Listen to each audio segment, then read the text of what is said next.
കിട്ടിയതുകൊണ്ട് തൃപ്തിപ്പെടുക എന്നത് ധീർത്തത്തിന്റെ ലക്ഷണമാണ്. അലസ മനസ്സിന്റെ തത്വശാസ്ത്രമാണ്. ഒന്നും ചെയ്യാതിരിക്കാനുള്ള ഒഴിവുകഴിവാണ്. എന്ന് വെച്ച് അത്യാഗ്രഹം വേണമെന്നല്ല പറഞ്ഞുകൊണ്ടുവരുന്നത്. സ്വന്തം നില മെച്ചപ്പെടുത്താനുള്ള ഏത് പരിശ്രമവും ഒരു വ്യക്തി എന്നുള്ള നിലക്ക് നമ്മുടെ ബാധ്യതയാണ്.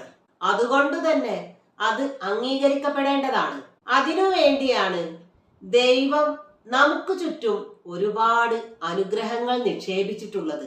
അത് കണ്ടെത്താനും വീണ്ടെടുക്കുവാനുമുള്ള നിരന്തര പരിശ്രമമാവണം മനുഷ്യ ജീവിതം. അതുതന്നെയാണ് നമ്മെ ഇങ്ങോട്ട് പടച്ചുവിട്ട ദൈവം ആഗ്രഹിക്കുന്നതും. അതിനു വേണ്ടിയാണ് നമുക്ക് ബുദ്ധിയും വിവേകവും തന്ന് അദ്ദേഹം അനുഗ്രഹിച്ചിട്ടുള്ളതും. നമ്മുടെ പൂർവികർ കിട്ടിയതുകൊണ്ട് തൃപ്തിപ്പെട്ടിരുന്നുവെങ്കിൽ ഇന്ന് നാം ജീവിക്കുന്ന ഈ ലോകം നമുക്കുണ്ടാകുമായിരുന്നില്ല.